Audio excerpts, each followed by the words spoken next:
34 साल के अतुल सुभाष ने बेंगलुरु के अपार्टमेंट में आत्महत्या करके अपनी जान दे दी। लेकिन आत्महत्या करने से पहले उन्होंने 80 मिनट का एक वीडियो रिकॉर्ड किया था और एक सुसाइड नोट भी लिखा था, जिसमें उन्होंने आरोप लगाया कि उनकी पत्नी निकिता उनको लगातार परेशान करती है, प्रताड़ित करती है और यही वजह है कि वो ये कदम उठा रहे हैं।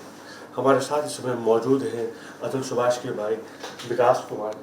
विकास जी, आपकी शिकायत पर पुलिस ने एबेटमेंट ऑफ सुसाइड का मामला दर्ज किया है निकिता और उनके परिवार के खिलाफ। जी सर। तो कब आपको पता चला कि इस तरह से निकिता और अतुल के बीच जो है दूरियां बनी है, तनाव बना है? सर, जब उन्होंने सेपरेशन का जो वो डाला था, डिवोर्स का केस डाला था, तब पता चला था कि दोनों सेपरेट होने की चीज़ें पे पता चल रहे हैं। बट हमें ये लगा नहीं था कि ऐसा कुछ हो सकता है, बिकॉज सब चीज़ स्मूथली चल रहा था, सब कुछ ठीक चल रहा था। जिस टाइम पे वो गई उस टाइम पे भी कोई ऐसी लड़ाई, बहुत बड़ी लड़ाई नहीं थी। जस्ट सिर्फ ये था कि अगर कोई आप टाइम पे दवाई खाना है और उसके लिए अगर कोई आपको बोल दे कि आप टाइम पे दवाई नहीं खाते हो या बच्चे को नहीं खिलाते हो, ये एक रीज़न नहीं हो सकता है कि इसके वजह से आप चले जाओ और उसके बाद फिर पता नहीं क्या हुआ और बोला जाए कि हम अलग हो रहे हैं या अलग होना चाहते हैं। डिवोर्स फाइल किया गया और हमारे ऊपर भेजा गया नोटिस की डिवोर्स का केस हमने फाइल किया है। उस डिवोर्स के केस के बाद फिर आपने डाउरी का केस और बाकी एक्ट्स में टू मर्डर और अनयूजुअल सेक्स के धाराएँ, संगीन धाराएँ लगाई गई, विच इज़ फेक। बिकॉज अगर आप 3 साल से शादी करने के बाद रहे हो और एक बच्चा भी है, तो नेचुरल सेक्स की बात कैसे आ सकती है? वो वीडियो में भी आप देखोगे, उसमें भी भाई ने मेरी बात करी है कि कैसे हो सकता है। आप एक शादी करते हो तो सेक्स होना जाहिर है, और इस पे अगर आप बात करोगे कि अननेचुरल सेक्स है और ये सारी चीज़ें पे आप बात करके आप एलिगेशंस लगाते हो हमारे ऊपर फेक, 9 या 10 केसेस उसके ऊपर लगाए गए, अलग अलग एक्ट्स में, अलग अलग धाराओं में। इवन उसके ऊपर नहीं, मेरे ऊपर, मेरे फैमिली वालों के ऊपर, सबके ऊपर केस लगाए गए। जैसे कि मैं बताता हूँ आपको कि मेरे ऊपर जो केस लगाए गए, वो मैं सिर्फ आज तक उनसे 2 दिन मिला हूँ, जो शादी के बाद मिला हूँ घर पे। जब वो आई थी तब 2 दिन ही वो घर के बिहार वाले घर पे रही थी, उसके बाद वो बेंगलोर आई है। उसके बाद कभी वो हमारे घर नहीं आई। मैं 2 दिन मिला हूँ, मेरे फादर साहब 2 दिन मिले, जो 2 दिन वो मेरे फादर साहब 4 दिन मिले, जिसमें 2 दिन वो जो उन्होंने वहाँ घर पे आई थी तब, और 2 दिन वो जिस दिन उनके फादर के का स्वर्गवास हो गया था, उस 2 दिन।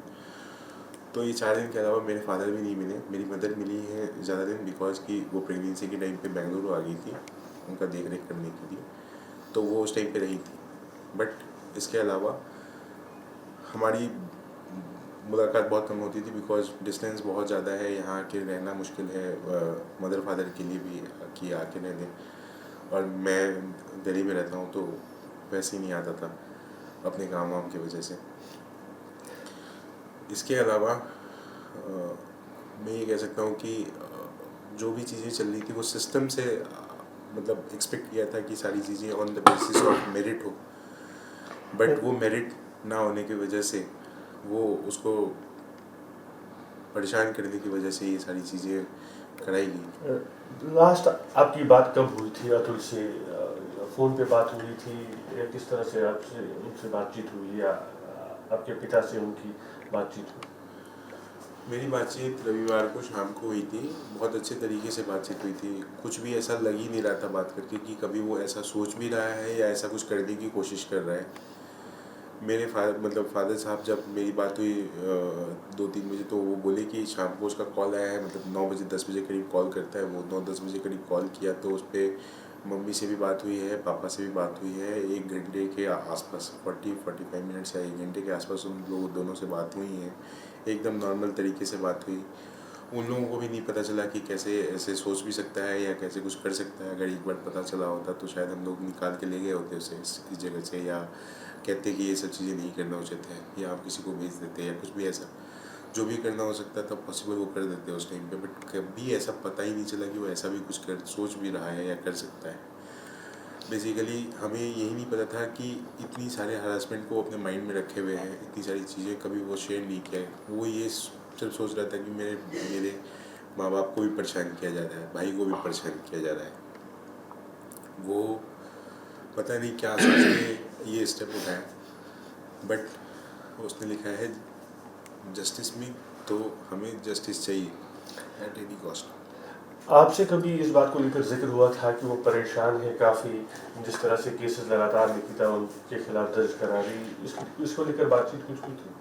मेरे से कभी ऐसी बातचीत नहीं हुई, बस ये होता था कि इस डेट को जाना है, इस डेट को ये होना है, बस वो डेट्स के बारे में जिक्र होती थी। जब भी वो जाता था बता देता था कि बस आज ये हुआ, आज ये हुआ, बस थोड़ी बहुत बातें बताता था। कभी हमें ये नहीं बताया कि आज इस तरह से 3 करोड़ रुपए मांगे गए उससे, या इस तरह से चीज़ें जज के सामने हो रही हैं।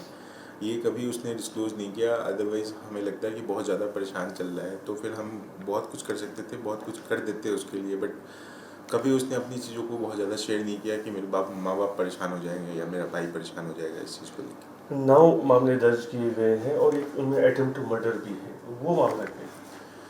सर, अटेम्प्ट टू मर्डर उनके मतलब स्वर्गवासी जो पिता हैं उनको, उनके ऊपर लगाया गया था शायद, जो मुझे जानकारी है, या फिर हो सकता है मैं गलत हूँ, बट उसके उनके लिए लगाया गया अटेम्प्ट टू मर्डर। कि हमने उनके अटेम्प्ट टू मर्डर के लिए हमने फ़ोन किया, और वो फ़ोन की वजह से जो है वो उनका देहांत हो गया, उनका हार्ट अटैक आ गया, जबकि ऐसा कुछ भी नहीं था।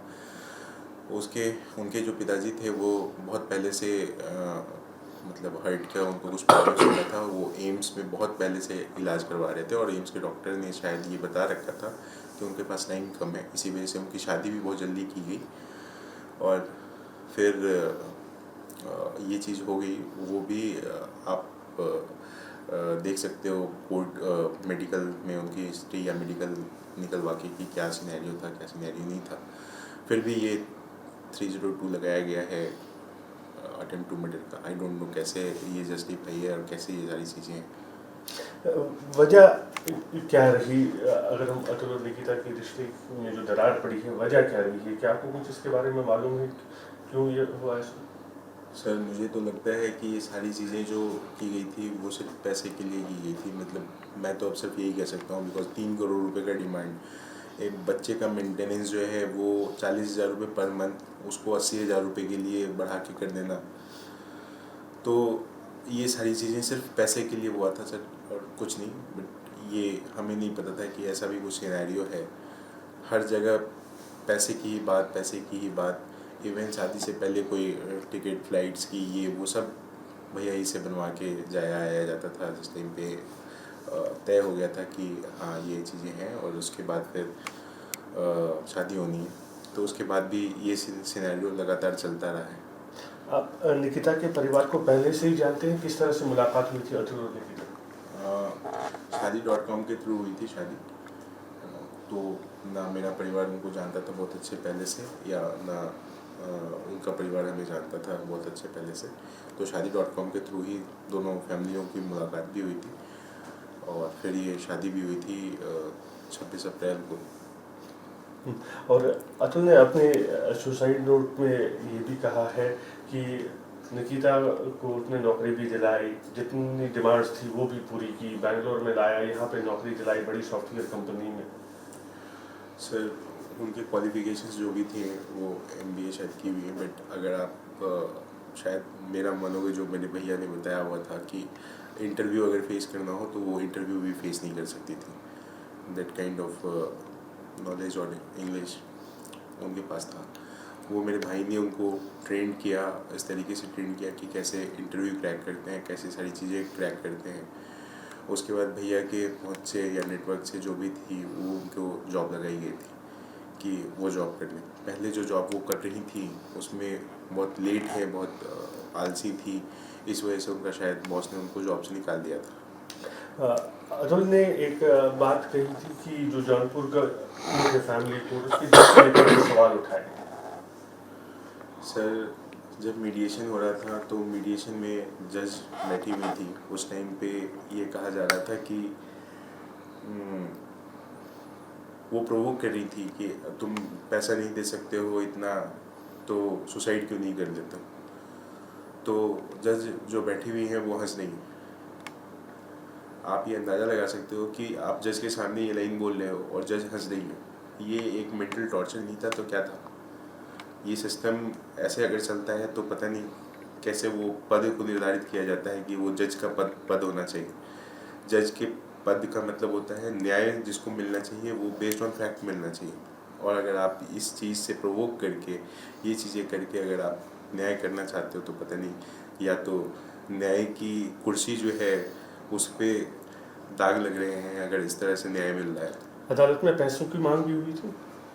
अदालत में वहाँ पे जो मीडिएशन थे मैडम खुद बोल रही हैं कि वो उनको 5 लाख रुपए चाहिए केस को सेटल करवाने के लिए और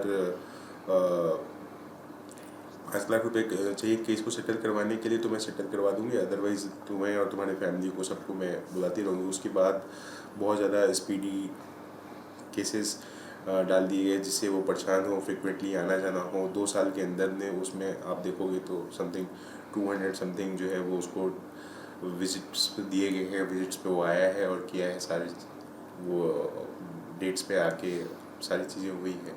तो आप ये समझो कि 2 साल के अंदर 200 something dates, I don't know कि किस तरह का टॉर्चर था ये। आपको लगता है कि अब वक्त आ गया है कि जो कानून है उसमें बदलाव किया जाए, डोमेस्टिक वायलेंस से जुड़े जो भी कानून है उनमें बदलाव किया जाए? सर मेरा ये मानना है कि आप जेंडर बेस्ड डिसाइड नहीं कर सकते हो कि कौन दया पात्र है।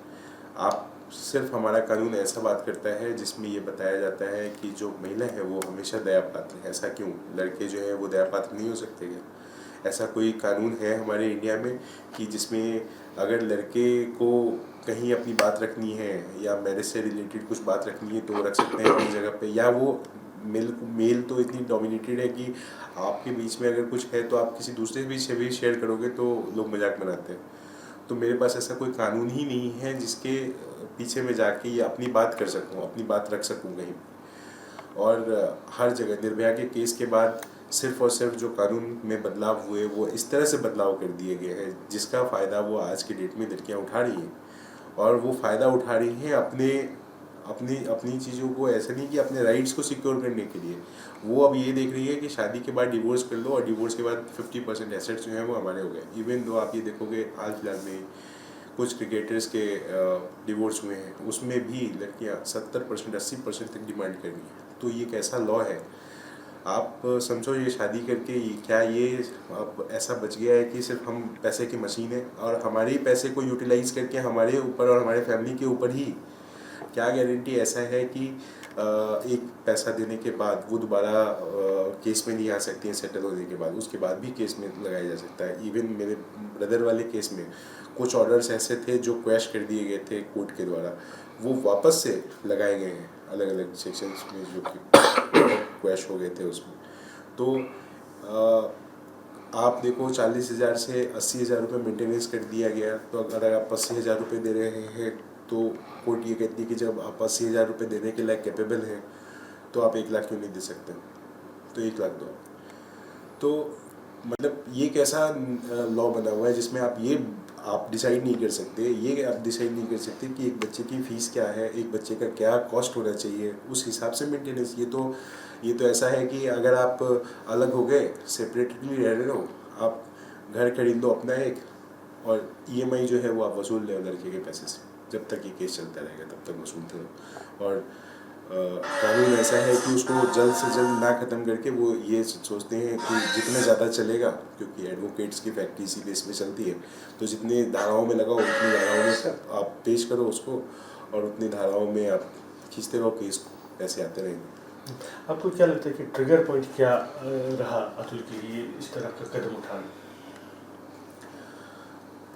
सर मुझे नहीं पता उसकी मेंटल स्थिति क्या थी, बट उस टाइम पे जिस टाइम पे ये सारी चीज़ें उसने की, बट मुझे ये लगता है कि वो इतना दिल का कमज़ोर नहीं था। हमेशा मैं कहीं फंसता था तो वो आगे आ जाता था कि तू डरता क्यों है या तू कुछ ऐसा क्यों कर रहा है, मैं हूँ ना तेरे साथ। तो मुझे कभी ऐसा फील ही नहीं हुआ कि वो इतना बड़ा कदम उठा लेगा बिना मेरे से बात किए हुए या बिना घर वालों के बात किए हुए या कुछ ऐसा शेयर करके। कभी इतना परेशान में रहा तो कभी इसने शेयर नहीं किया।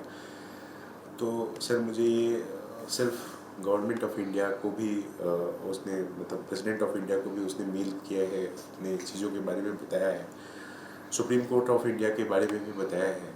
सुप्रीम कोर्ट ऑफ इंडिया को भी बताया है सारी चीज़ें। तो मुझे बस सिर्फ ये कहना है कि जैसे मेरा भाई ने अपने बलिदान दिया है इस चीज़ों के लिए, तो प्रेसिडेंट ऑफ इंडिया को संज्ञान में लेना चाहिए कि ऐसा कोई राइट दिया जाए मेंस को भी, जिससे वो अपनी बात कह सके, उसको भी न्याय मिल सके।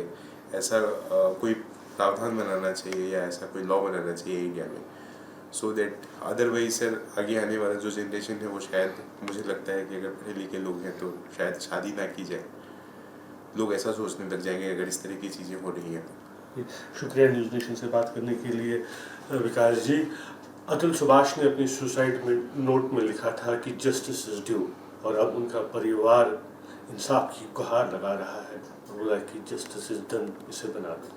वीडियो जर्नलिस्ट मोनिश के साथ Yasir Mushtaq, News Nation, Bengaluru. News Nation अब व्हाट्सएप पर खबरों के ताजा अपडेट के लिए न्यूज नेशन के इस QR कोड को स्कैन करें।